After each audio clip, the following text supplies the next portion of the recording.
About 3 months before I moved to London, my son Cole was born. During that first year, I kind of like thought that, like, because I was working a lot anyway, I was a chef at Two Wives, I kind of thought that if I worked really hard on music during that first year, why he was a baby.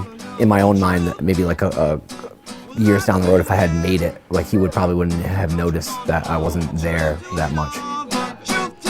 No matter what was offered to me, I would never go on the road long enough to not be able to be a good dad to him. But I figured I'd sacrifice a little bit during those first couple of years. I don't want to be a chef or anything like that. I want to be a musician. I figured that I'd have to sacrifice a little bit, which overall ended up affecting my relationship. I was working at Two Wives, and I decided that I want to start this band. And the first person I talked to, not even, I necessarily wasn't even talking to him about joining a band. I was just telling him that I wanted to start a band was Jay Silva. He told me that, well, he played drums, and I never thought he played drums for some reason. I mean, I don't even think I realized it. I was just like a striving, I want to play drums, kind of thing. So it's like, I'll play drums. And he said that he had an old raggedy drum set at the practice space, and that night we should just go play and see what happens. And it's very it's two pieces, me and John, so it's guitar and drums. And I had this makeshift kit with this crappy cymbals, and we were just stressed and just wanted to release all our tension out on these instruments. I remember him screaming and yelling the whole time while I was playing, and I couldn't believe how excited he was. I don't know, I knew that, I felt that we had something. I wrote the, first 3 rock songs, and then I showed them to Tony, went and met with Tony, not to join the band or anything like that. I don't think he ever thought that I could write songs like that. So I think when he heard them, he immediately wanted to play. I had asked John, I was like, listen, man, I've got time on my hands, and I need something to distract me because I'm really, really depressed. Right in the very, very beginning, he was having a lot of problems in his marriage, and he had a lot of pent-up anger, and simultaneously, separately from him, I actually did too. He related to the songs I was writing because he was kind of feeling it, but it was in a different way. We were both kind of going through, separate breakups. I felt like the reason I wrote those songs was it's kind of a healing thing to try to help me get through it. And I think there was the same thing was happening for him. You can't break me. You can't break me. The first time I played with those guys and we played those VHS songs, it was a perfect fit. I mean, it was just an instant musical fit for me. And the songs were coming from a place where, John was also going through a lot of personal stuff, and it was just the perfect outlet for all the anger that I had. He asked to join, and it was weird because I remember saying to him, being well, if you join the band, then I'm gonna be the leader, which is weird, so you're gonna have to accept it. And it's something that I'm super protective of, because this would be the first band that I'd started by myself. It was a weird role reversal, because before in the other bands, even when I had sang, he was always the leader. And I always kind of followed him. I felt like he was even more experienced musician than I was at that time. It was kind of all those years of playing in the band together, I started one way, and I started to become something else, and him too, I think. I had asked Matt Potter from Fatal Film to record our EP, which was 5 songs.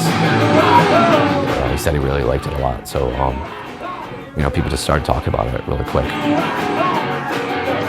There was buzz about us before we had ever done anything. That wasn't settling for me, you know what I mean? It made me exceptionally uncomfortable.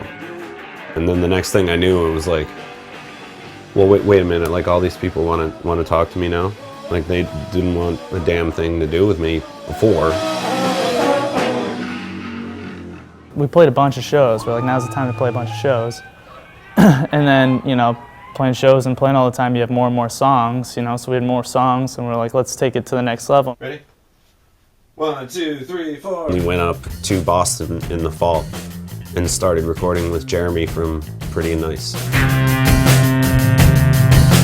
We did it in a weekend. It was 2 days. It was crazy, and and it sounds great. I can't be any more proud of it, honestly. I had never been so happy with something I ever did because it was completely accomplished. And we're like, this is it. We're taking it to the next level here. We got a professional sounding album, playing tons of shows, playing New York and Providence. The original plans after that were to go right out on tour. We were super excited about getting up there and doing it. And then I think it just kind of stalled. It was personal stuff. It wasn't anything with the band. Like, the band was all of our, release. So it was like multiple kind of like personal things happening. I got a job offer, doing like live shows, stuff that I want to do with like a big company. I made the choice to do it, and it affected, a lot of people. Around the same time, I had relapsed the day of my divorce, and then I had been clean again for like a good 6 months, and I started working back at Two Wives with Jon, and I ended up just falling back into it. And my addiction was heroin, and it's not an easy thing to beat. And it sunk its claws into me really bad. And I OD'd, and it all got to the point to me where I value my sobriety more than anything these days. And I had to come to the realization that I'm a father, and my daughter needs me, and my fiance loves me, and we need each other. He told me that his heart wasn't in it anymore, and I had kind of gone through this with him before. I think he loves music, loves playing with me. I just think that, I just think he doesn't want it as much as, as I do. And I knew that there was going to come a point where if I ever slipped up again, then this time it wouldn't be just me suffering, it would be the band. And I knew that Jay and Jon would end up paying the price for me making a massive mistake, and I wasn't willing to do that. And I knew that it hurt Jon and Jay that I quit the way I did.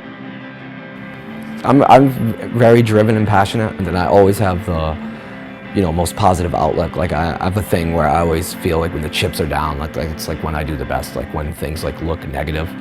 And I was like that for a while, like with the band. And just like recently, I had like given up on it, basically completely. I think I was just I wasn't sure what I was gonna do. I think I came to terms with it might not go on. We might not ever play again. I know that things in life are like very weird sometimes. Like sometimes something special happens.